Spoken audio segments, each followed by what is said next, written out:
3 taon akong nagsilbi na parang alipin. Ibinigay ang lahat ng yaman ko para sa lalaking mahal ko. Pero sa isang gabi, nalaman kong ang asawa ko at ang kabit niya ay pinaplano na ang aking libing habang buhay pa ako. Pinalayas nila ako sa gitna ng ulan.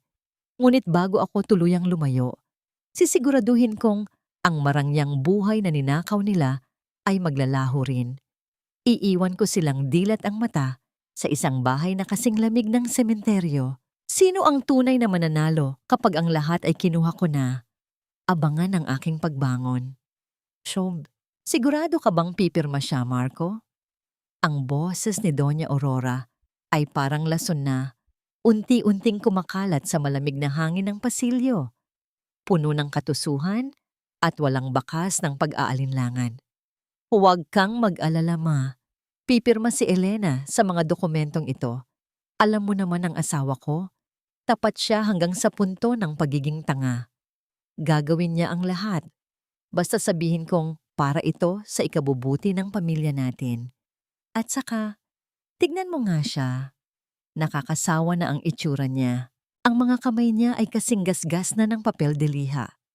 Minsan, nandidiri na akong hawakan siya kapag magkatabi kami sa kama.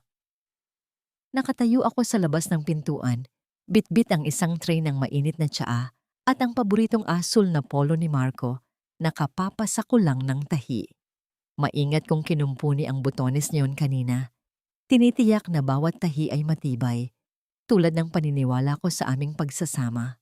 Sa bulsa ng aking apron, naroon ang isang maliit na tube ng mamahaling hand cream na binili ko matapos ang isang buwang pagtitipid sa sarili kong allowance. Gusto ko sanang sorpresahin si Marco mamayang gabi para hindi na niya mapansin ang mga kalyo sa aking palad, mga kalyong nakuha ko sa pag-aalaga sa kanya at sa kanyang ina sa loob ng 3 taon. Ngunit sa isang saglit, ang tsaa na dapat sana ay magbibigay ng init sa kanila ay naging kasing lamig ng yelo. Ang mga daliri ko ay nagsimulang manginig. At ang bigat ng tray ay tila naging kasing bigat ng isang bundok na dumidiin sa aking dibdib. Dahan-dahang nadulas ang tube ng cream mula sa aking bulsa. Bumagsak ito sa makapal na karpet ng walang anumang tunog. Ngunit sa loob ng aking puso, may isang bagay na nagkadurog-durog na mas matindi pa sa ingay ng nababasag na kristal. Tumingin ako sa aking mga kamay sa gitna ng dilim ng pasilyo. Ang mga daliring dati ay malambot at madalas humawak ng piano sa bahay ng aking mga magulang. Ngayon ay puno na ng bakas ng bawat gawaing bahay na kinuha ko sa aking balikat para lang makatipid kami ng pera. Ang bawat sugat mula sa paghiwa ng mga rekado sa kusina, ang bawat hapdi mula sa paglalaba ng kanilang mga masaselang damit sa kamay upang hindi masira ang mamahaling tela. Lahat ng yon, sa paningin ni Marco, ay dumi lamang na dapat pandirihan. Lahat ng sakripisyo ko para muling maitayo ang bumabagsak nilang negosyo gamit ang aking mana, ay itinuring lamang nilang isang pagkakataon para ako ay abusuhin. At si Valerie? Muling tanong ni Doña Aurora. Ang kanyang tono ay biglang naging malambing, malayo sa matalas na boses na palagi niyang ginagamit kapag ako ang kausap niya. Kumusta ang magiging apo ko? Siguraduhin mong komportable siya sa kondo na binili mo gamit ang pera ni Elena. Maayos sila, ma. Magandang lalaki ang magiging tagapagmana natin. Sabi ng doktor, malusog ang bata. Hindi tulad ni Elena, natuyot na ang sinapupunan at walang ibinibigay kundi sakit ng ulo. Sa susunod na linggo, kapag nailipat ko na ang natitirang shares niya sa pangalan ko, palalayasin ko na siya. Wala na siyang pakinabang sa pamilyang ito. Bawat salita ni Marco ay parang isang matalim na karayom na paulit-ulit na itinutusok sa aking lalamunan hanggang sa hindi na ako makahinga. Ang bawat pintig ng aking puso ay naging isang sumbat, isang paalala ng bawat gabing pinili kong magtiis sa gutom para lamang may maihain sa kanilang hapag noong nagsisimula pa lang kaming bumangon mula sa utang. Naalala ko ang bawat hapapon na Nanatili ako sa mainit na kusina habang sila ay nagre-relax sa aircon.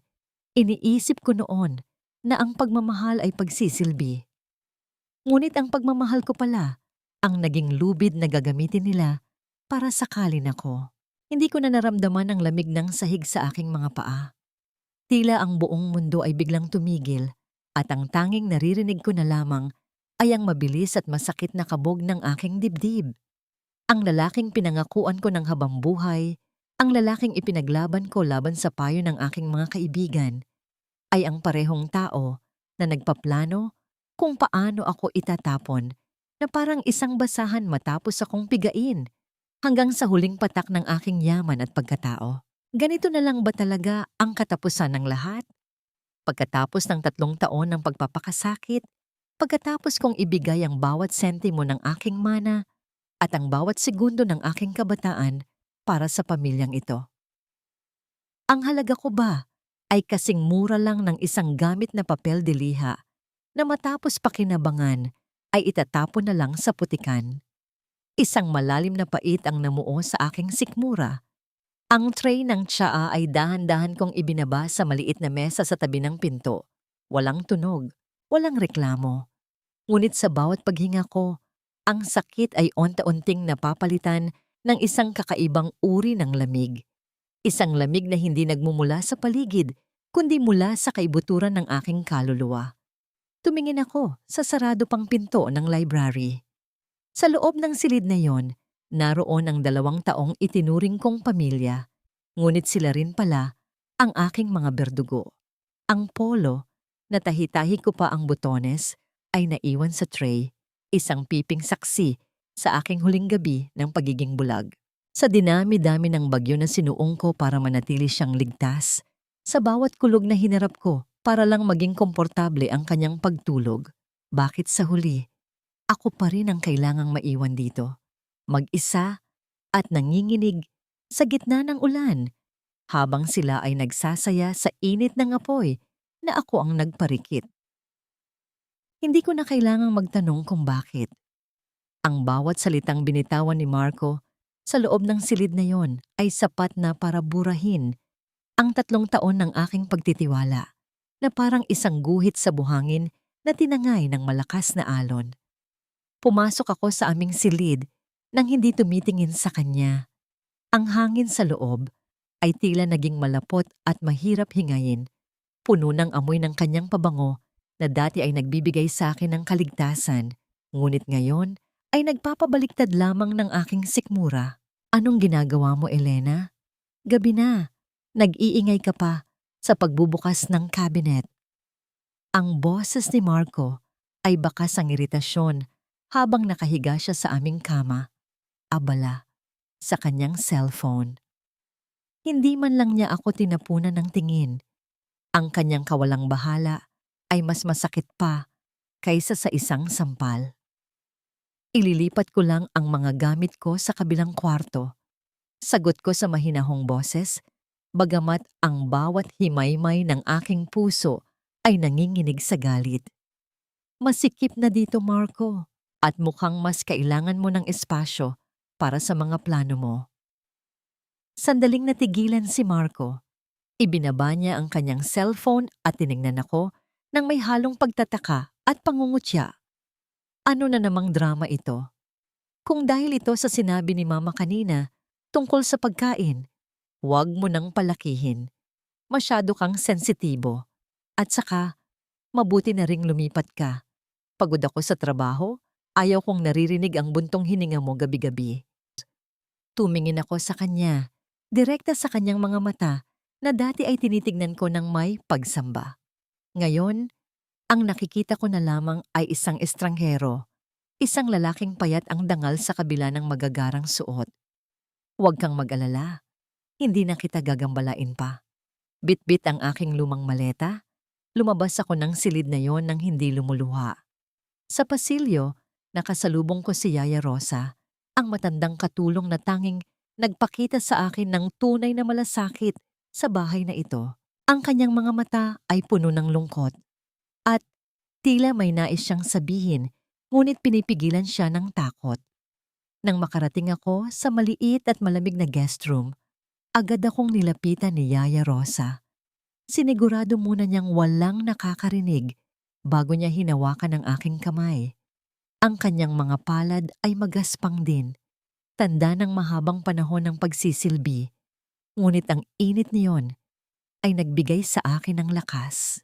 Ma'am Elena, patawarin niyo po ako kung ngayon ko lang ito sasabihin. Bulong niya habang nanginginig ang boses. May kinuha siyang isang nalumang sobre mula sa ilalim ng kanyang apron. Nakita ko po ito sa basurahan sa kwarto ni Doña Aurora. 3 taon na ang nakalilipas. Itinago ko dahil alam kong darating ang araw na kakailanganin niyo ito. Dahan-dahan kong kinuha ang sobre.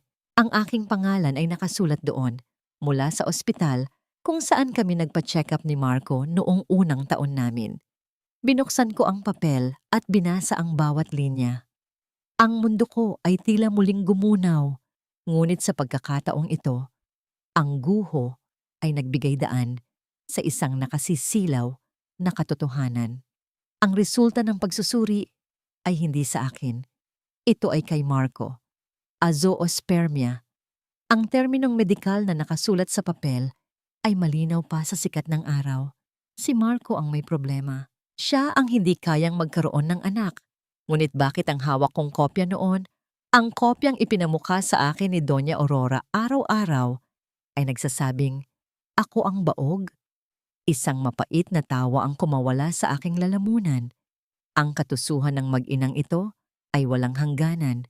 Niloko nila ako. Pinaniwala nila akong ako ang may kakulangan para manatili akong sunod-sunuran, para makaramdam ako ng utang na loob habang unti-unti nilang inuubos ang aking pagkatao at kayamanan. At ang pinaka-ironiko sa lahat, kung hindi kayang makabuo ni Marco, kaninong anak ang dinadala ni Valerie na ipinagmamalaki nila ngayon? Niyakap ko si Yaya Rosa ng mahigpit. Salamat, Yaya. Salamat sa pagligtas mo sa akin sa kadiliman. Nang makaalis si Yaya Rosa, naupo ako sa gilid ng kama. Ang galit na kanina ay parang apoy ngayon ay naging parang yelo. Matigas, malamig, at handang sumugat. Tumingin ako sa bintana. Sa madilim na hardin na ako ang nagtanim at nag-alaga. Ngunit ngayon ay tila isang bilangguan na dapat ko nang lisanin. Kinuha ko ang aking cellphone at hinanap ang numerong matagal ko nang hindi tinatawagan. Isang numero na nakaugnay sa nakaraan ng aking ama, sa mga taong tapat sa aming pamilya, bago ako nabulag ng maling pag-ibig. Hello, Attorney Lucas. Si Elena ito. Kailangan ko ng tulong mo. Ang aking boses ay hindi na nanginginig. Ito ay puno ng determinasyon na ngayon ko lamang naramdaman. Gusto kong ihanda mo ang lahat ng dokumento ng ari-arian ko. At pakitawagan ang logistics team. Bukas na bukas din, gusto kong bawiin ang lahat ng kinuha nila sa akin. Mula sa pinakamalaking sofa hanggang sa huling butil ng bigas na binili ko. Walang matitira sa bahay na ito. Ibinaba ko ang telepono at tumingin sa salamin. Ang babaeng nakikita ko ay hindi na ang mahina at kawawang asawa. Ang kanyang mga mata ay nag-aapoy sa pagnanais na mahanap ang hustisya. Kung gusto niyo ng digmaan, ibibigay ko sa inyo. Pero sisiguraduhin kong sa pagkakataong ito, wala na kayong mapagtataguan kapag ang katotohanan na ang humarap sa inyo. Sino ang tunay na mawawalan kapag ang lahat ng pader na nagpoprotekta sa inyo ay gumuho? Maagang nagising ang bahay sa ingay na hindi kinagawian ni Marco at Doña Aurora. Hindi ito ang malambing na tunog ng kubyertos na inihahanda ko para sa kanilang almusal, kundi ang mabibigat na yabag ng sapatos ng mga lalaking pabalik-pabalik sa engranding sala. Mula sa itaas ng hagdan, tanaw ko ang gulat sa mukha ni Marco habang pababa siya. Suot pa ang kanyang mamahaling pantulog na silk na ako rin ang bumili. Ano itong kaguluhan na ito, Elena? Sino ang mga taong ito at bakit nila hinahawakan ang sofa natin? Ang boses ni Marco ay puno ng awtoridad. Ngunit bakas ang kaba nang makita niya ang 6 na lalaking maingat na binabalot ng plastik ang aming Italian leather sofa. Lumabas din si Doña Aurora mula sa kanyang silid Gusot ang muka at tila handang makipag-away.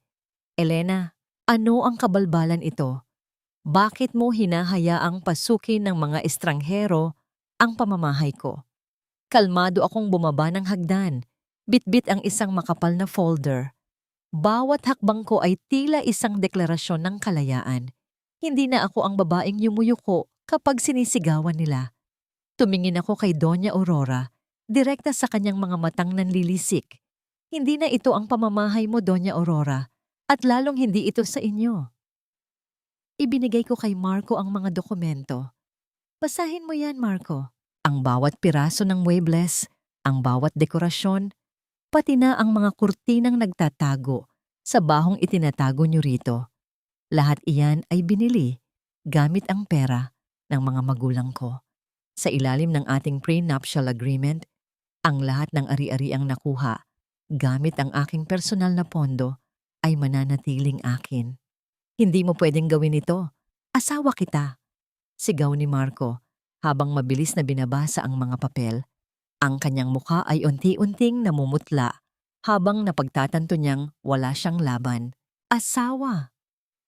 Isang mapait na ngiti ang sumilay sa aking mga labi.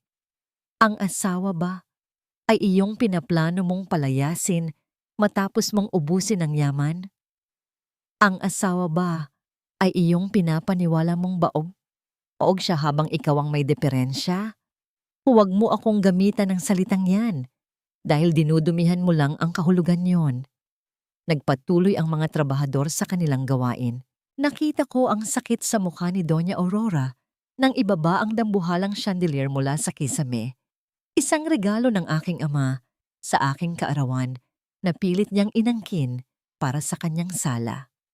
Pinanood ko kung paano mawala ang karpet, ang mga painting, at pati na ang mga kagamitan sa kusina. Sa loob lamang ng 2 oras, ang mansyong dati ay puno ng karangyaan ay naging isang malawak na sementeryo ng mga alaala.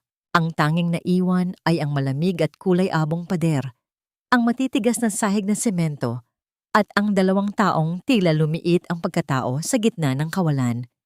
Paano kami kakain? Saan kami matutulog? Tanong ni Doña Aurora. Ang kanyang boses ay nanginginig na sa takot. Nakatayo siya sa gitna ng sala. Yakap ang kanyang sarili dahil pati ang aircon ay ipinatanggal ko na. Matulog kayo sa sahig, gaya ng ginawa niyo sa dignidad ko sa loob ng 3 taon. Mahinahon kong sagot habang isinasara ang folder. At tungkol sa pagkain, siguro ay kayang-kaya kayong pakainin ng mga kasinungalingan niyo. Naglakad ako patungo sa pintuan. Naroon na si Yaya Rosa. Bitbit ang aking mga huling gamit. Sa labas, nakaparada ang aking bagong sasakyan, makintab, at handang dalhin ako sa bagong simula. Lumingon ako sa huling pagkakataon. Nakita ko si Marco na nakaupo sa sahig, nakasandal sa pader, hawak ang kanyang ulo sa sobrang desperasyon. Ang kanyang kaharian ay gumuho na, at ang natira na lamang ay ang katotohanang wala siyang kahit na ano. Kung wala ako, sumakay ako sa sasakyan at naramdaman ang malambot na upuan. Isang malalim na hininga ang pinakawalan ko. Ang unang hininga na hindi masakit sa dibdib. Pinaharurot ko ang sasakyan palayo nang hindi lumilingon sa likod.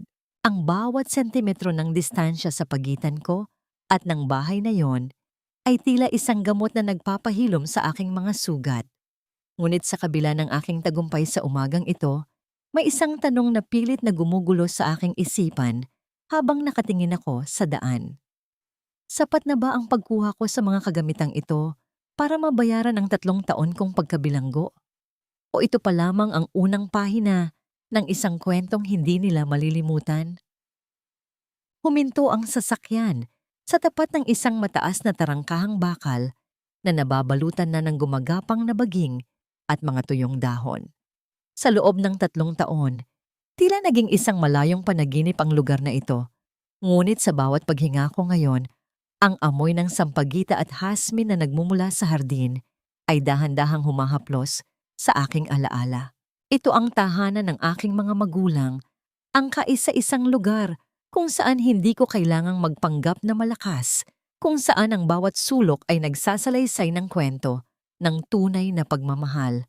Dahan-dahan kong pinihit ang susi sa lumang pintuan na gawa sa Nara. Ang mahinang tunog ng pagbukas ng pinto ay tila isang pagbati mula sa nakaraan. Pagpasok ko, bumungad sa akin ang mga kasangkapang natatakpan ng mapuputing tela na parang mga multo ng isang masayang kahapon. Bagamat may manipis na alikabok sa paligid, ang katahimikan dito ay hindi nakakatakot. Ito ay isang katahimikang nag-aanyaya ng kapayapaan. Naglakad ako patungo sa silid-aklatan ng aking ama.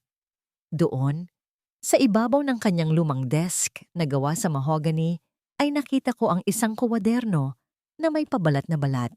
Ito ang kanyang business journal, ang talaan ng kanyang mga pangarap at ang pundasyon ng aming negosyo sa mga bulaklak at handicraft bago pa man ito mapunta sa mga kamay ni Marco. Hinawakan ko ang pahina ng kwaderno at tila naramdaman ko ang init ng kamay ni Papa. Sa bawat salitang isinulat niya tungkol sa katapatan sa negosyo at pagpapahalaga sa mga manggagawa. Unti-unting nabubuhay ang isang apoy sa loob ng aking dibdib. Hindi ko hahayaang mabulok ang kanyang pinaghirapan sa ilalim ng pamamahala ng isang taong walang alam kundi ang mga pi. Hija, alam kong babalik ka rito. Napalingon ako nang marinig ang isang baritono at pamilyar na boses. Nakatayo sa pintuan si Attorney Lucas, ang matalik na kaibigan at legal na tagapayo ng aking ama. Sa kanyang mga mata, nakita ko ang paghanga at lungkot na magkahalo. Attorney Lucas, salamat po sa pagpunta. Sagot ko habang pinapahid ang munting luhang namumuo sa aking mata. Nabalitaan ko ang nangyari sa mansyon ni Marco. Matapang ang ginawa mo, Elena. Ngunit tandaan mo, ang pagkuha sa mga muebles ay simula pa lamang.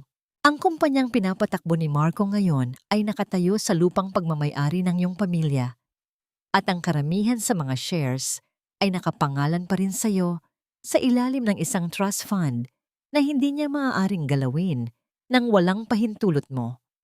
Panahon na para bawiin ang corona na pilit nilang kinuha sa iyo. Nag-usap kami ng matagal tungkol sa mga legal na hakbang na dapat gawin. Sa bawat dokumentong inilalatag niya, tila mas nagiging malinaw ang aking landas. Hindi na ako lalaban ng may galit. Lalaban ako ng may talino. Nang sumapit ang gabi, pumasok ako sa aking lumang silid tulugan. Ang bintana ay nakabukas. Hinahayaan ang malamig na simoy ng hangin na pumasok, karga ang halimuyak ng gabi. Humiga ako sa aking kama. Ang kumpas ng aking paghinga ay naging kalmado at payapa. Sa loob ng 3 taon sa piling ni Marco, palagi akong gising sa takot. Nag-aalala sa bawat maling galaw o salita na maaaring maging mitya ng galit ni Doña Aurora. Ngunit dito, sa loob ng yakap ng aking sariling tahanan, naramdaman ko ang bigat na dahan-dahang umaalis sa aking balikat.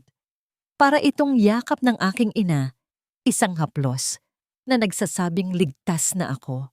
Ito ang aking unang gabi ng tunay na pagkakataon na makatulog ng walang pangamba. Ngunit ang katahimikan ng madaling araw ay nabulabog ng isang tunog sa labas ng aking gate. Kinabukasan, habang kumukuha ako ng dyaryo, nakita ko ang isang puting sobre na isinuksok sa siwang ng tarangkahan. Walang pangalan ng nagpadala, ngunit ang sulat kamay ay kilala ko. Ang matutulis at mapagmataas na letra ni Doña Aurora. Binuksan ko ang sobre at binasa ang nakasulat sa loob. Huwag mong isipin na natapos na ang lahat dahil lang kinuha mo ang mga gamit namin. Isang hamak na babae ka lang na walang silbi. Sisiguraduhin kong hindi ka magkakaroon ng kapayapaan sa lungsod na ito. Ang lahat ng kakilala mo ay tatalikuran ka kapag nalaman nila ang tunay mong kulay. Maghanda ka, Elena, dahil sisirain kita. Nilamukos ko ang papel at itinapon ito sa basurahan. Hindi na ako ang dating Elena na nanginginig sa bawat banta niya. Tumingin ako sa langit kung saan unting sumisikat ang araw. Ang liwanag nito ay tila isang pangako na kahit anong dilim ang subukan nilang ihasik, ang aking pagbangon ay hindi na mapipigilan. Mabilis na lumipas ang mga linggo at ang bawat araw ay naging isang hakbang patungo sa aking muling pagkabuhay. Ang dating bakanting pwesto sa isang kilalang kalsada sa Makati ay binuhay ko sa pamamagitan ng mga kulay at samyo ng mga bulaklak na tila nakikipag-usap sa kaluluwa. Tinawag ko itong The Rebirth, isang pag-aalay hindi lamang sa alaala ng aking ama, kundi sa bagong babaeng humaharap sa salamin tuwing umaga. Sa araw ng grand opening, ang sikat ng araw ay tila isang mainit na basbas na dumadampi sa aking balat. Ang bawat sulok ng shop ay puno ng mga kakaibang bulaklak na direkta kong kinuha mula sa mga lokal na magsasaka sa Benguet, na hinaluan ng mga handicraft na gawa ng mga kababaihan sa aming probinsya. Ang halimuyak ng mga sariwang rosas, lilies at eucalyptus ay pumupuno sa hangin, nagbibigay ng pakiramdam ng isang paraiso sa gitna ng magulong lungsod. Suot ang isang simpleng puting bestido na gawa sa mamahaling lino, nakatayo ako sa gitna ng mga panauhin. Ang mga kilalang tao sa lipunan, mga dating kaibigan ng aking ama, at mga batikang negosyante ay naroon upang magbigay ng suporta. Nakaramdam ako ng kakaibang kaba, ngunit hindi ito ang kaba ng takot. Ito ang kaba ng isang taong sa wakas ay nakahanap na ng kanyang sariling boses. Ngunit ang katahimikan ng aking tagumpay ay nabulabog nang pumasok ang isang lalaking pamilyar ang tindig. Ngunit tila nawala na ang dating ningning. Si Marco. Ang kanyang polo ay medyo gusot. Ang kanyang buhok ay hindi maayos ang pagkakaayos. At ang kanyang mga mata ay puno ng pait at desperasyon. Kasunod niya si Doña Aurora, na pilit pa ring nagmamataas sa kabila ng kanyang kupas na aura. Elena? Ang lakas din ng loob mong magbukas ng ganitong karangyang negosyo habang ang pamilya namin ay naghihirap dahil sa ginawa mo. Ang boses ni Marco ay umalingaw-ngaw sa loob ng shop dahilan upang mapatigil ang lahat ng bisita sa kanilang pag-uusap. Humarap ako sa kanya ng may kalmado at matuwid na tindig. Marco, hindi ko ginawa ang kahirapan nyo. Pinili nyo yan nang piliin nyo ang kasinungalingan kaysa sa katapatan. At huwag mong kalimutan, ang puhunan ng shop na ito ay mula sa pawis at dugo ng aking pamilya, hindi mula sa nakaw na yaman. Walang hiya ka. May utang na loob ka sa amin. Kami ang tumanggap sa'yo noong wala ka ng magulang. Sigaw ni Doña Aurora habang itinuturo ako ng kanyang nanginginig na daliri. Ngumiti ako ng bahagya.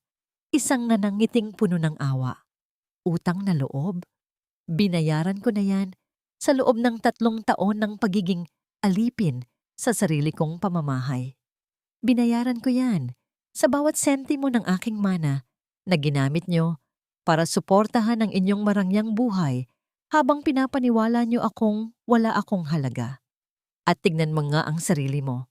Marco, nandito ka. Nanggugulo sa harap ng mga kliyente ko habang ang baul nyo ay kasing bakante na ng inyong mga konsensya. Nakita ko ang pamumula ng mukha ni Marco sa kahihiyan nang magsimulang magbulungan ang mga tao sa paligid. Ang mga mata ng mga elitistang dati nilang gustong hangaan ay puno na ngayon ng pagkadiri sa kanila. Sa isang iglap, ang imahe ng isang matagumpay na negosyante na pilit nilang ipinapakita ay gumuho sa harap ng lahat. Umalis na kayo. Hindi kayo welcome dito, mariin kong sabi, sabay hudyat sa aking mga security guard. Bago sila tuluyang mailabas, napansin ko ang isang babaeng nakatayo sa labas ng salamin na pintuan. Si Valerie. Nakasuot siya ng maluwag na damit, ngunit ang kanyang mukha ay maputla at ang kanyang mga kamay ay nakahawak sa kanyang tiyan na tila pinoprotektahan ng isang lihim. Nang magtama ang aming mga mata, nakita ko ang isang bagay na hindi ko inaasahan. Takot. Isang matinding takot na tila nakikita niya sa akin ang sarili niyang kinabukasan kapag natapos na ang pakinabang sa kanya ng mag-inang yon. nang tuluyan silang makaalis. Ang palakpakan ng aking mga panauhin ay tila isang musika sa aking pandinig. Hindi dahil sa napahiya ko sila, kundi dahil sa wakas, nagawa kong tumayo para sa aking sarili nang hindi gumagamit ng dahas. Nang gabing iyon, habang binibilang ko ang kinita ng shop at tinitignan ang mga order na dumarating, naramdaman ko ang isang kakaibang ginhawa. Ang halimuyak ng mga bulaklak sa paligid ko ay mas naging matamis. Ito ang amoy ng kalayaan. Ito ang bango ng tagumpay na hindi kailanman mabibili ng kahit anong yaman. Ngunit sa kabila ng kagalakang ito, ang mukha ni Valerie na puno ng takot ay nanatili sa aking isipan. Bakit siya natatakot? Ano ang itinatago ng mag-inang yon sa kanya? At higit sa lahat, hanggang kailan mananatiling lihim ang katotohanang alam ko na. Habang lalong humahalimuyak ang tagumpay ng The Rebirth, nababalitaan ko naman ang unti-unting pagkabulok ng mundong iniwan ko. Sa tulong ni Attorney Lucas, ang mga ulat tungkol sa kumpanya ni Marco ay dumarating sa aking mesa na parang mga balita ng isang paparating na sakuna. Ang bawat sentimo na kinuha ko, ang perang ako, ang nagpunla at nag-alaga, ay nag-iwan ng isang malaking butas na hindi kayang punan ng kahit anong yabang ni Marco. Sa loob ng opisina ni Marco, na dati ay puno ng mga taong sumisipsip sa kanyang kapangyarihan, ang hangin ay naging mapait at puno ng pangamba. Ayon sa mga empleyadong tapat pa rin sa alaala ng aking ama, ang mga board meeting ay nauuwi na lamang sa panunumbat. Ang mga kaibigan ni Papa na mga batikang negosyante ay isa-isang bumitiw sa kanilang mga kontrata. Hindi dahil sa utos ko, kundi dahil nakita nila ang katotohanan. Si Marco ay isang linta na nawalan ng mapagkukunan ng dugo. Ang katahimikan sa boardroom ay binabasag lamang ng tunog ng mga dokumentong itinatapon sa mesa at ang mabibigat na buntong hininga ng mga taong nawala na ng tiwala sa kanya.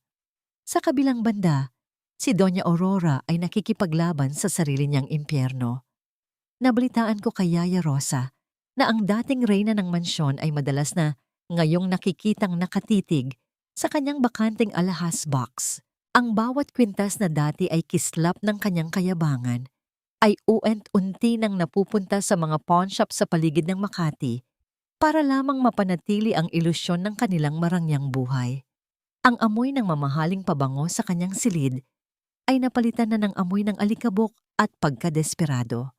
Wala na ang aircon na nagbibigay ng lamig, kaya ang bawat patak ng pawis sa kanyang noo ay tila isang paalala ng bawat luhang pinaluha niya sa akin. Isang hapon, habang naglalakad ako sa labas ng aking shop, nakita ko ang sasakyan ni Marco na dumaan. Luma na ito at tila hindi na naalagaan. Ngunit ang mas nakakuha ng aking pansin ay ang eksenang nasaksihan ko sa malapit na parke. Nakita ko si Valerie. Wala si Marco sa tabi niya. Nakatayo siya sa ilalim ng isang puno, balisa at tila may hinihintay. Maya-maya, isang lalaking hindi ko kilala ang lumapit sa kanya. Ang kanilang usapan ay masinsinan. Hindi ito ang hitsura ng isang babaeng masaya sa kanyang pagbubuntis. Nakita ko ang pag-abot ni Valerie ng isang sobre sa lalaki at ang kanyang mga mata ay pabalik-balik na tumitingin sa paligid na parang isang magnanakaw na natatakot mahuli. Hindi ko alam kung bakit, pero naramdaman ko ang isang malamig na kilabot. May mas malalim pang lihim ang bahay na yon kaysa sa alam ko. Nang gabing iyon, sa loob ng bakanting mansyon ni Marco, ang kadiliman ay tila isang kumot na bumabalot sa lahat. Dahil sa pagtitipid sa kuryente, iisang ilaw na lamang ang nakabukas sa sala. Pagod na umuwi si Marco mula sa opisina. Ang kanyang balikat ay bagsak at ang kanyang mukha ay tila tumanda ng 10 taon. Ngunit sa halip na katahimikan ang sumalubong sa kanya, narinig niya ang mahinang tunog ng bakal na kumakaskas sa isa pang bakal mula sa kanyang pribadong library. Dahan-dahan siyang naglakad. Ang bawat hakbang sa hubad na sahig na semento ay lumilikha ng isang nakakangilong tunog. Pagdating niya sa pinto, Dahan-dahan niyang pinihit ang hawakan. Ang liwanag mula sa isang maliit na flashlight ay tumatama sa pader. Doon, sa harap ng kanyang maliit na vault na nakatago sa likod ng isang lumang painting, nakita niya si Valerie. Ang babaeng sinasabi niyang magbibigay sa kanya ng tagapagmana ay abalang-abala sa pagpindot ng code sa vault. Ang kanyang mga kamay ay nanginginig at sa tabi niya ay isang bag na nakabukas na, handang lamunin ang huling natitirang pera at mga dokumento ng kumpanya na itinago ni Marco para sa kanyang huling baraha. Anong ginagawa mo, Valerie? Ang boses ni Marco ay galing sa kaibuturan ng kanyang lalamunan. Puno ng galit na hinaluan ng matinding sakit. Napatalon si Valerie sa gulat at ang flashlight na hawak niya ay bumagsak sa sahig. Gumulong ito patungo sa paanan ni Marco habang ang liwanag nito ay tumatama sa namumutlang mukha ng babae. Ang katahimikan sa silid ay naging kasing bigat ng isang hatol ng kamatayan. Ang malakas na hagupit ng ulan sa bubong ay tila isang mabilis na pagtambol sa lumang yero ng mansyon ni na Marco, isang tunog na nagbibigay ng kakaibang kilabot sa gitna ng kadiliman. Dahil wala na ang mga makakapal na kurtina at mga carpet na dati ay sumisip-sip sa ingay at lamig, ang bawat patak ng ulan ay umaalingaw-ngaw sa loob ng mga bakanteng silid. Ang hangin ay pumapasok sa mga siwang ng bintana. Karga ang amoy ng basang lupa at amag na unti-unti nang kumakapit sa mga pader. Sa gitna ng sala, nakaupo si Marco sa isang lumang silya na kahoy, ang kaisa-isang gamit na hindi ko kinuha dahil sira na ang paa nito. Nakatingin siya sa kisame kung saan ang tubig ay unti-unti nang tumutulo, bumubuo ng maliliit na lawa sa hubad na sahig na semento. Walang pambayad para sa pagkukumpuni, walang pambili ng mga materyales. Ang bawat patak ng tubig ay tila isang paalala ng bawat pagkakataong binaliwala niya ang aking pag-aalaga sa tahanang ito. Marco, ang kailangan ko ng gamot. Ang nanghihinang boses ni Doña Aurora ay nagmula sa madilim na sulok. Nakabalot siya sa isang manipis na kumot, nanginginig ang kanyang mga labi na dati ay puno ng mapuputlang pintas. Inatake siya ng matinding lagnat dahil sa lamig at stress. Ngunit wala na ang kanyang private nurse at ang kanyang huling health insurance card ay hindi na tinatanggap dahil hindi na nabayaran ang premium mula nang umalis ako. Napahawak si Marco sa kanyang mukha. Ramdam ang matinding pagod at desperasyon. Wala na tayong pera, ma. Ang huling sentimo ko ay ibinayad ko na sa kumpanya para lang hindi kami tuluyang i-foreclose ng bangko. Kahit ang pang-ospital mo ay wala ako. Dahil sa takot na mawala ang lahat, napilitan si Marco na gawin ang bagay na palagi niyang kinatatakutan, ang lumapit sa mga taong nagpapautang sa labas ng sistema. Isang gabi, sa gitna ng bulyaw ng bagyo, nakipagkita siya sa isang lalaking may madilim na titig sa isang abandonadong bodega. Doon, pinirmahan niya ang isang kasunduan na may interes na kasing taas ng bundok. Isinusuko ang natitirang dignidad ng kanilang kumpanya para sa isang piraso ng pag-asa na tila mas lalo lamang siyang lulunurin sa putikan. Samantala, sa kabilang dako ng lungsod, ang ulan sa aking tahanan ay tila isang uyaye na nagbibigay ng katahimikan. Sa loob ng aking silid, ang amoy ng lavender at sariwang bulaklak ay nananaig. Nagbibigay ng init na hindi kayang tibagin ng anumang bagyo. Nakaupo ako sa tapat ng bintana, tinitignan ang bawat patak ng tubig na dumadaloy sa salamin. Pakiramdam ko ay protektado ako ng mga pader na binuo ng aking sariling pagsisikap. Dahan-dahang bumukas ang pinto at pumasok si Yaya Rosa. Bitbit ang isang mangkok ng mainit na sopas. Ang usok mula sa mangkok ay may dalang amoy ng luya at bawang, isang amoy na agad na nagpagaan sa aking pakiramdam. Ipinatong niya ito sa maliit na mesa sa tabi ko at hinaplos ang aking balikat. Kain ka muna, Elena. Alam kong malalim ang iniisip mo sa tuwing umuulan. Malambing na sabi ni Yaya Rosa. Huwag mong intindihin Ang mga taong nanakit sa'yo, dito, kasama mo ako, ligtas ka. Hinawakan ko ang kanyang kamay. Ang init nito ay tumagos sa aking puso. Ito ang tunay na pamilya, hindi ang mga taong kasalo mo sa marangyang hapag, ngunit handa kang saksakin sa likod, kundi ang taong magdadala sa iyo ng mainit na sabaw sa gitna ng bagyo dahil gusto nilang malaman mong hindi ka nag-iisa. Sa sandaling iyon, naramdaman ko ang tunay na kayamanan na kailanman ay hindi naramdaman ni na Marco at Aurora. Ang kapayapaan ng kalooban. Ngunit habang tinitikman ko ang mainit na sabaw, tumunog ang aking cellphone. Isang mensahe mula kay attorney. Lucas ang bumungad sa akin. Isang larawan ng pinirmahang dokumento ni Marco sa ilalim ng mga pating sa kalsada. Elena, pumasok na siya sa bitag. Hindi niya alam na ang taong pinagkakautangan niya ay konektado sa mga bangko na kinakausap natin. Sa sandaling hindi siya makabayad sa susunod na buwan, ang buong kumpanya ay automatikong mapupunta sa atin, sabi ng mensahe. Napatingin ako sa labas, sa dilim na nilalamon ang buong paligid. Ang ulan ay mas lalong lumakas at kasabay nito ay ang mabilis na pagtibok ng aking puso. Isang buwan na lang, at ang huling piraso ng kanilang kasinungalingan ay tuluyan ng guguho. Ngunit sa gitna ng aking plano, isang anino ang gumalaw sa labas ng aking gate. Isang basang-basang figura ang nakatayo doon, nakatitig sa aking bintana. Sino ang taong iyon na handang harapin ang galit ng bagyo para lamang makita ako? Isang malaking kasinungalingan ang lahat, Marco. Mula sa simula, isa lang akong bayarang tauhan sa dula-dulaan ng nanay mo. Ang boses ni Valerie ay hindi na malambing. Wala na ang mapagkunwaring boses ng isang babaeng nagdadalang tao. Sa gitna ng sala na kasing lamig ng isang libingan, ang bawat salitang binitiwan niya ay parang isang sampal na nagpagising kay Marco mula sa isang mahabang bangungot. Nakatayo si Valerie sa tapat ng pinto. Bitbit ang isang bag na puno ng mga huling mahahalagang gamit na nanakaw niya sa loob ng bahay. Hawak ni Marco ang isang manipis na folder na ipinadala ko sa kanya sa pamamagitan ng isang sikretong courier.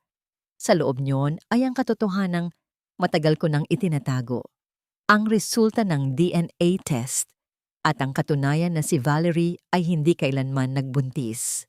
Ang tila malaking tiyan na dati ay hinihimas ni Marco nang may pag-asa ay gawa lamang sa makapal na foam at telang ibinalot sa kanyang katawan. Anong sinasabi mo? Ang anak ko. Ang tagapagmana ng mga De Vega. Ang boses ni Marco ay basag, puno ng panginginig. Habang dahan-dahan niyang binubuklat ang mga dokumento sa ilalim ng malamlam na liwanag ng isang kandila. Anak? Paano ka magkakaroon ng anak kung ikaw mismo ang may diferensya? Humalakhak si Valerie, isang tawang puno ng pangungutya na bumasag sa katahimikan ng gabi. I'm sorry, Marco. Hindi ko na kailangang mag-pretend.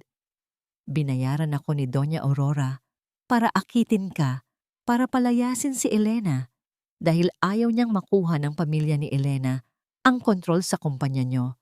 Pero hindi ko akalain na ganito kayo kabaon sa utang. Wala na akong mapapala rito. Sa isang iglap, tila bumalik ang lahat ng alaala ni Marco. Ang bawat gabing pinagtabuyan niya ako, ang bawat hapdi ng kanyang mga salita, noong tinawag niya akong walang silbi dahil hindi ako makabuo ng bata. Ang lahat ng iyon ay pakana lamang ng sarili niyang ina. Ang galit na namuo sa kanyang dibdib ay sumabog nang makita niya si Doña Aurora na dahan-dahang lumalabas mula sa dilim, nanginginig ang mga kamay at hindi makatingin ng diretso sa kanyang anak. Tuba ito. Niloko mo ako? Sinira mo ang pagsasama namin ni Elena para lang sa isang babaeng bayaran. Ang sigaw ni Marco ay umalingaw-ngaw sa bawat sulok ng bakanteng mansyon. Ang tunog ng kanyang boses ay puno ng pait. Isang tunog ng isang taong nawalan na ng lahat ng dahilan para mabuhay. Para sa atin yon, Marco. para sa kumpanya. Ang mahinang depensa ni Aurora, ngunit ang kanyang boses ay wala ng kapangyarihan. Hindi na nakinig si Marco. Nilapitan niya si Valerie at marahas na hinablot ang bag nito. Ang tunog ng pagbagsak ng mga gamit sa semento ay naging hudyat ng katapusan. Lumayas ka! Lumayas kayong lahat! Wag na wag ko nang makikita ang pagmumukha mo rito. Sa gitna ng malakas na ulan na nagsisimula na namang pumatak sa bubong, itinulak ni Marco si Valerie palabas ng pinto. Ang babaeng dati ay itinuturing niyang reyna ay ngayon ay basang-basa sa ulan, humahangos palayo habang isinusuumpa ang araw na nakilala niya ang pamilyang De Vega.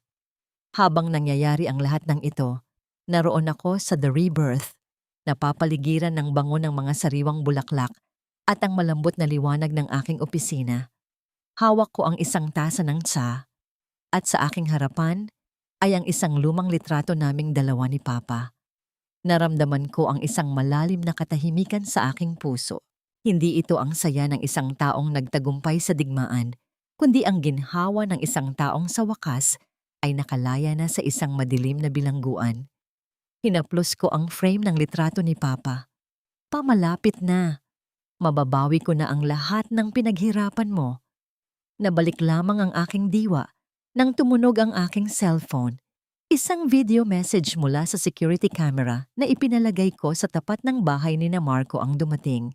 Nakita ko ang hitsura ni Marco. Nakaluhod sa gitna ng kalsada, basang-basa sa ulan, at humihikbi na parang isang batang nawawala. Ang kanyang mga balikat ay nanginginig sa bawat hagulgol, ngunit wala akong naramdamang awa. Ang bawat luhang pumapatak sa kanyang mga mata ngayon ay kasing pait lamang ng bawat luhang pinaluha niya sa akin sa loob ng 3 taon. Ang karma ay hindi isang mabilis na kidlat. Ito ay isang dahan-dahang pag-agos ng tubig na unti-unting nagigiba sa pundasyon ng iyong pagkatao. Sa gitna ng ulan, tumingala si Marco sa madilim na langit. Elena, patawarin mo ako. Elena. Ang kanyang pagsusumamo ay tinangay lamang ng hangin, hindi man lang nakarating sa pintuan ng aking puso. Sa unang pagkakataon, nalaman ko ang tunay na kahulugan ng hustisya. Ito ay hindi ang paghihiganti ng may galit, kundi ang panunood, habang ang katotohanan ang gumagawa ng paraan para itama ang lahat. Ngunit sa gitna ng kanyang pag-iyak, may isang itim na sasakyan na dahan-dahang huminto sa tapat ni Marco. Ang bintana nito ay bumaba at isang pares ng mga mata na puno ng katusuhan ang tumitig sa kanya. Sino ang huling manlalaro na papasok sa gulong ito?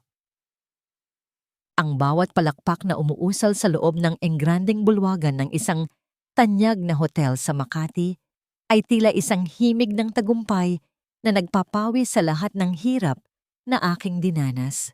Nagniningning ang paligid sa ilalim ng mga dambuhalang chandelier na gawa sa kristal at ang bango ng mga sariwang bulaklak mula sa The Rebirth na ako mismo ang nagdisenyo para sa gabing ito ay pumupuno sa hangin, nagbibigay ng pakiramdam na ako ay nasa gitna ng isang paraiso na ako ang lumikha. And now, for our most prestigious award, the Entrepreneur of the Year, isang babaeng nagpatunay na ang pagbagsak ay simula lamang ng isang mas matayog na paglipad. Elena Garcia. Tumayo ako mula sa aking upuan, suot ang isang emerald green na terno na gawa sa pinong seda. Ang bawat hakbang ko patungo sa entablado ay puno ng dignidad. Hindi na ako ang babaeng nanginginig sa takot sa tuwing maririnig ang yabag ni Doña Aurora. Ang aking mga kamay, na dati ay tinawag nilang magaspang gaya ng papel de liha, ay maingat na humawak sa ginintuang tropeo. Malamig ang bakal nito, ngunit ang init ng tagumpay ay dumadaloy sa aking mga ugat. Ang parangal na ito ay hindi lamang para sa akin. Simula ko sa aking talumpati, habang nakatingin sa daan-daang tao na nakatuon ang pansin sa akin. Ito ay para sa bawat babaeng sinabihang wala silang silbi, sa bawat pusong dinurog ng pagtataksil, at sa bawat kaluluwang pilit na pinatitigil sa pangangarap. Ang tunay na lakas ay hindi nagmumula sa yaman na minana, kundi sa kakayahang buuin muli ang sarili mula sa sariling abo. Sa gitna ng aking pagsasalita, nahagip ng aking paningin ang isang figura sa dulo ng bulwagan, malapit sa pintuan ng mga tauhan. Doon, sa pagitan ng mga anino at ng ningning ng mga ilaw, nakatayo si Marco. Ang kanyang hitsura ay isang malayo at masakit na alaala ng lalaking dati kong minahal. Ang kanyang suit ay luma at may mantsa. Ang kanyang mga balikat ay nakakubli sa kahihiyan at ang kanyang mga mata ay puno ng pait habang nakatingin sa akin. Para siyang isang pulubi na nakasilip sa isang piging na hindi siya kailanman magiging bahagi. Nakita ko ang paggalaw ng kanyang mga labi. Tila binibigkas ang aking pangalan, ngunit ang boses niya ay nalunod sa malakas na palakpakan ng mga taong tunay na nagpapahalaga sa akin. Matapos ang seremonya, habang pababa ako ng entablado at pinalilibutan ng mga humihingi ng litrato, naramdaman ko ang isang marahas na paggalaw sa gilid ng aking paningin. Pilit na sumusiksik si Marco sa gitna ng mga tao. Ang kanyang mukha ay pawisan at ang kanyang mga mata ay nanlilisik sa desperasyon. Elena, kailangan nating mag-usap." Ang kanyang boses ay basag, puno ng pagsusumamo na hinaluan ng kanyang dating pagmamataas. Ngunit bago pa man siya makalapit nang may 5 hakbang sa akin, hinarang siya ng 2 malalaking lalaki na suot ang itim na uniforme ng security. Ang kanilang mga katawan ay tila isang pader na bakal na naghihiwalay sa aking bagong mundo mula sa kanyang gumuhong nakaraan. "Sir, bawal po kayong lumapit dito. Wala po kayo sa guest list," mariing sabi ng isa sa mga bouncer habang hawak ang braso ni Marco. "Asawa ko siya." "Elena, sabihin mo sa kanila. Elena." Ang sigaw ni Marco ay umalingaw-ngaw, dahilan upang mapalingon ang ilang mga socialites at negosyante nang may pagkadiri sa kanilang mga mukha. Isang malaking kahihiyan ang eksenang ginagawa niya sa gitna ng isang marangal na okasyon. Tumigil ako sa paglalakad at lumingon sa kanya ng bahagya. Ang aming mga mata ay nagtagpo sa huling pagkakataon sa gabing iyon.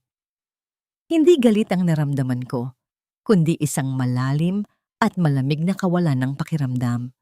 Para siyang isang estranghero na nag-iingay sa kalsada, isang istorbo na walang kinalaman sa aking buhay.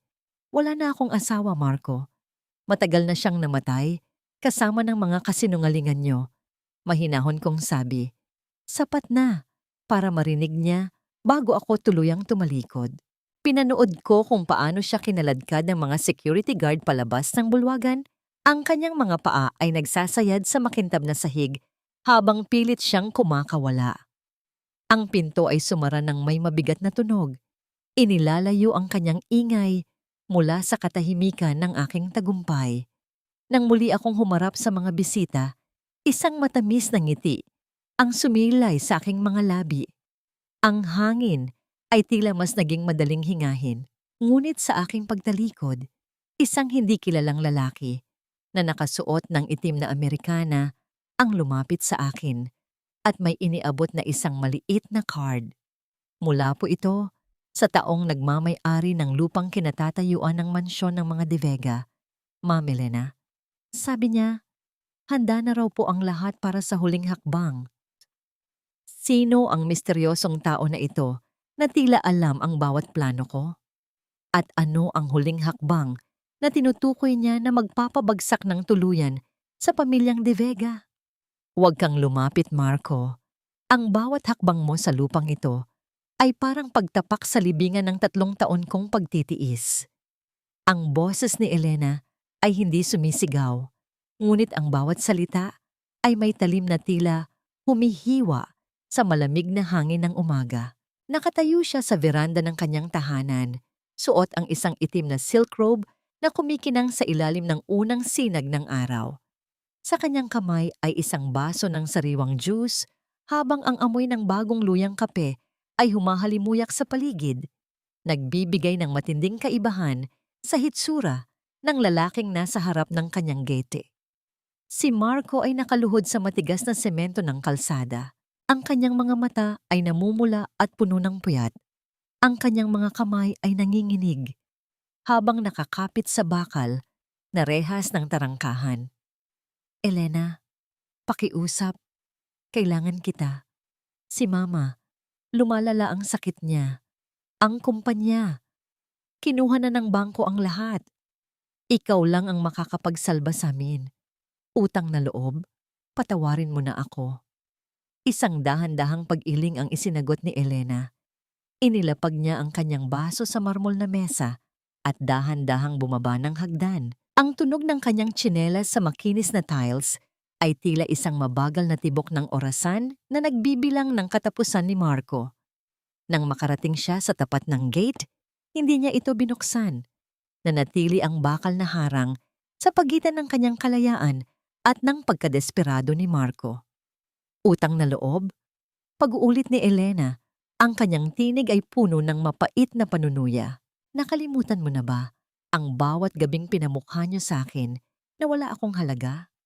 Nakalimutan mo na ba ang bawat sentimo ng mana o nanilustay niyo para sa marangyang buhay habang tinatawag niyo akong palamunin?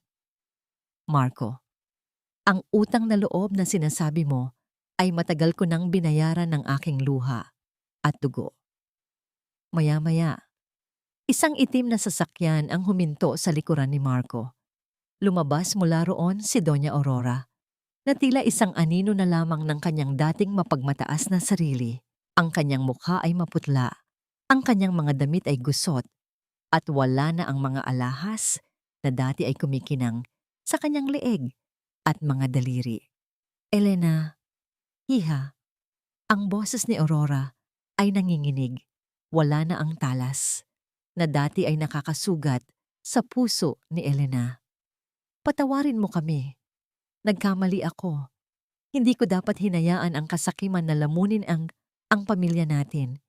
Ibalik mo lang ang kumpanya. Kahit ang bahay na lang para may matirhan kami. Nagmamakaawa ako sa'yo. Tumingin si Elena sa kanyang dating biyenan. Nakita niya ang isang matandang babaeng kinakain ng sariling karma. Ngunit sa halip na awa, ang naramdaman ni Elena ay isang malalim na katarungan. Kinuha niya ang isang makapal na folder mula sa mesa sa tabi niya at iniabot ito sa pagitan ng mga rehas ng gate. Basahin niyo iyan, mariing utos ni Elena. Nanginginig na kinuha ni Marco ang folder. Ang kanyang mga mata ay lumaki sa gulat nang mabasa ang mga dokumento sa loob. Ano ito? Ikaw! Ikaw ang bumili ng utang namin sa bangko? Oo, Marco. Hindi ko hinayaang mapunta sa iba ang kumpanya ni Papa.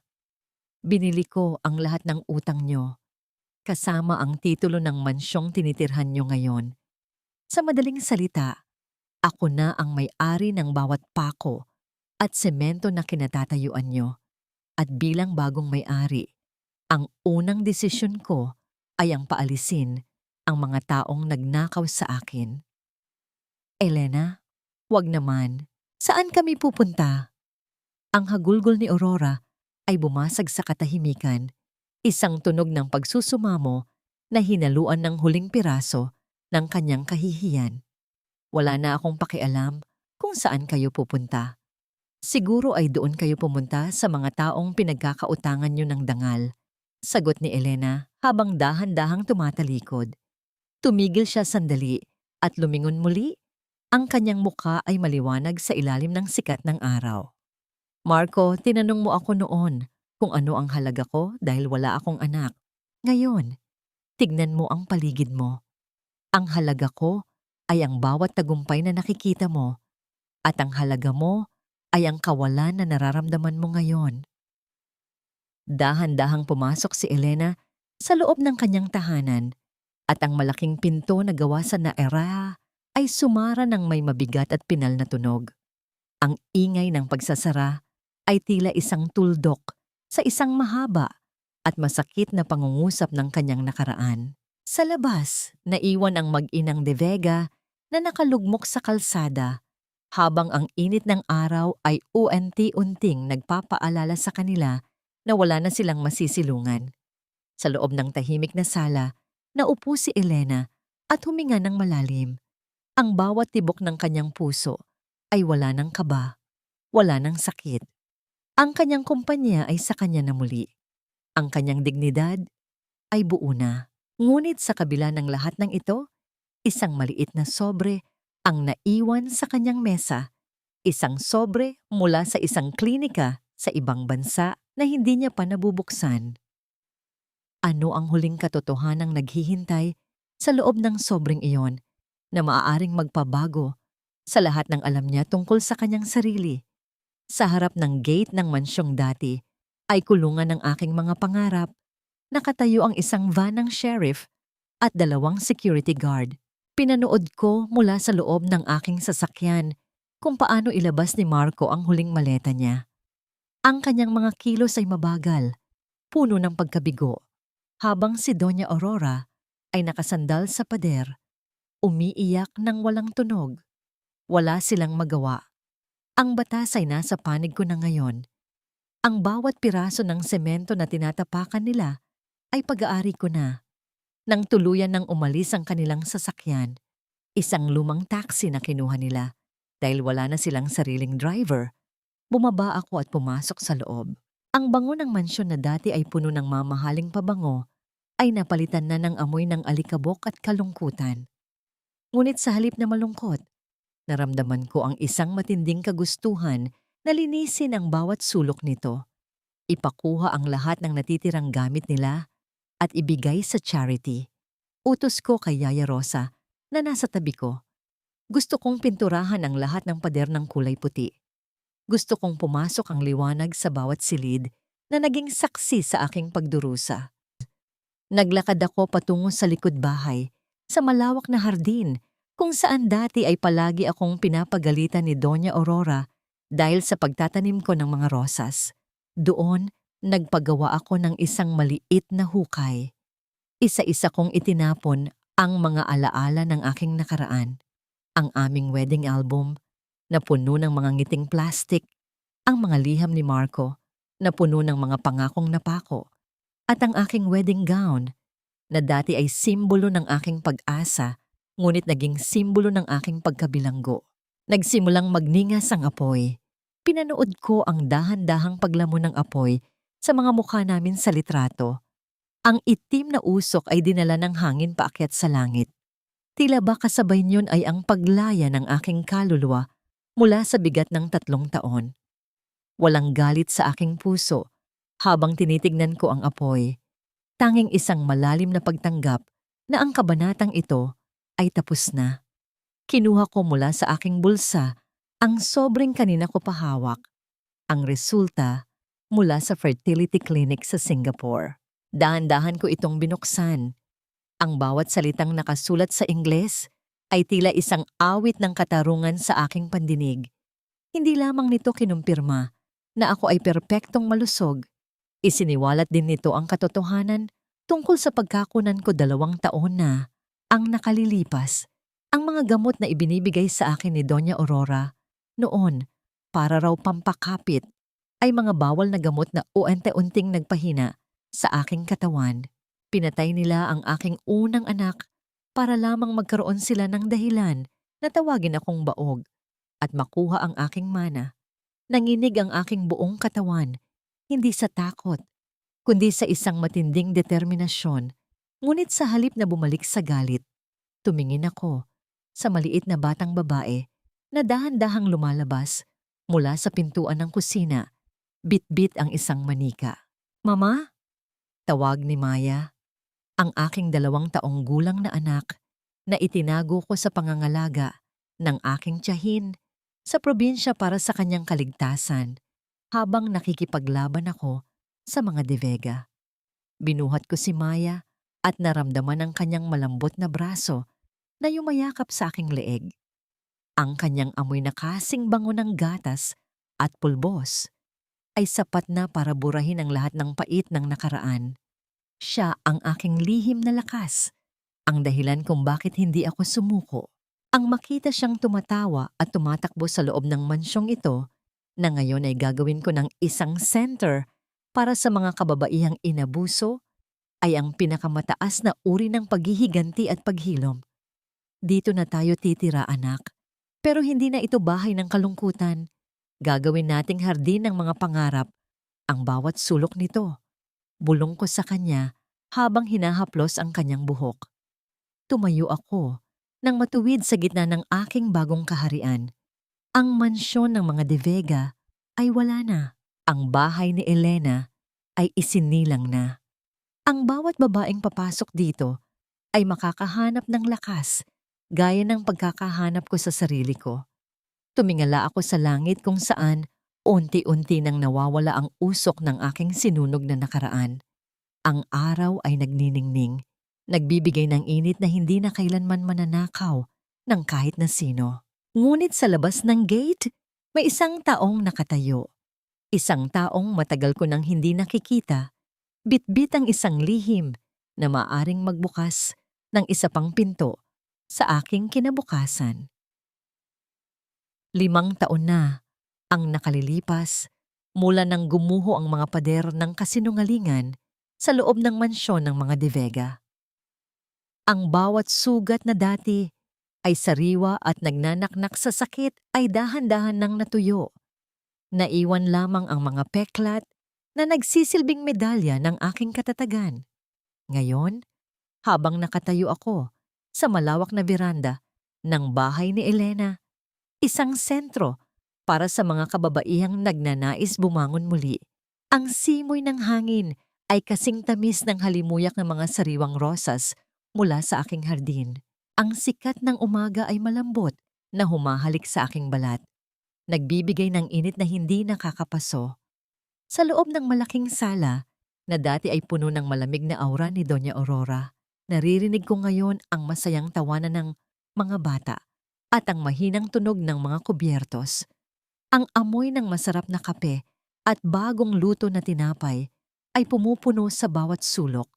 Isang amoy na nagpaparamdam ng tunay na tahanan. Mama, tignan mo ang iginuhit ko. Ang boses ni Maya ay kasing linaw ng kristal. Tumakbo siya patungo sa akin. Ang kanyang mga mata ay nagniningning sa tuwa. Inabot niya ang isang papel kung saan nakaguhit ang isang malaking puno na maraming makukulay na bulaklak. Binuhat ko siya at hinalikan sa noo. Napakaganda, anak. Gaya ng hardin natin, ang bawat bulaklak ay may kanya-kanyang ganda dahil inaalagaan sila ng may pagmamahal. Sa kabilang dako ng lungsod, sa isang masikip at maingay na palengke, isang lalaki ang abala sa pagbubuhat ng mabibigat na kahon ng mga gulay. Ang kanyang balat ay sunog sa init ng araw. Ang kanyang mga damit ay punit-punit at puno ng mantsa ng grasa at putik. Si Marco.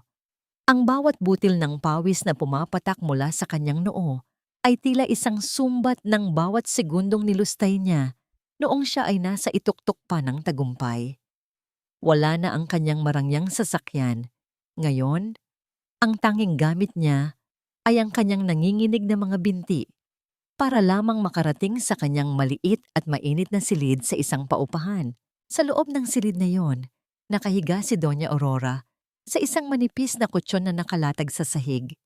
Ang kanyang boses ay tila isang mahinang kaluskos na lamang ng mga tuyong dahon.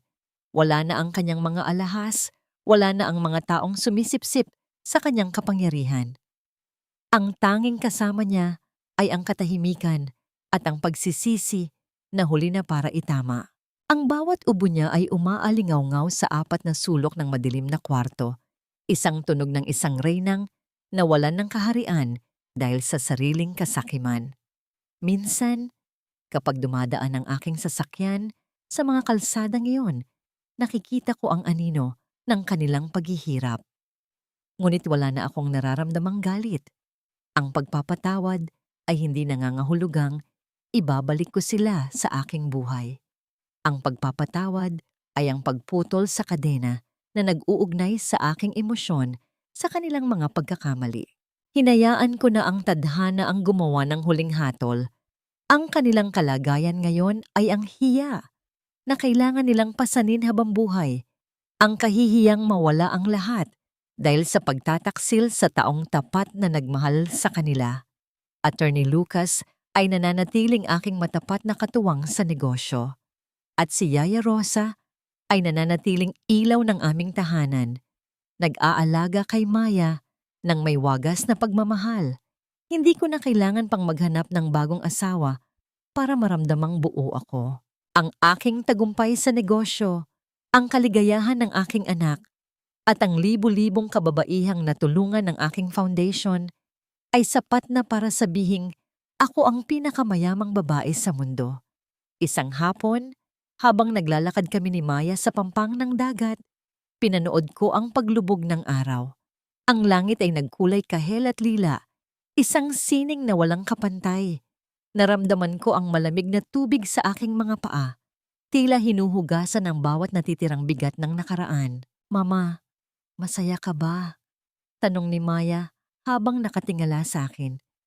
Ngumiti ako at dahan-dahang tumango. Higit pa sa masaya, Maya, ako ay payapa.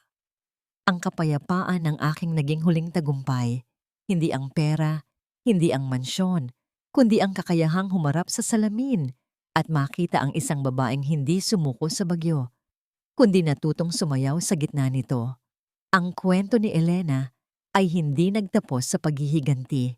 Ito ay nagsimula sa pag-ibig sa sarili. Sa wakas, nahanap ko na ang aking paraiso.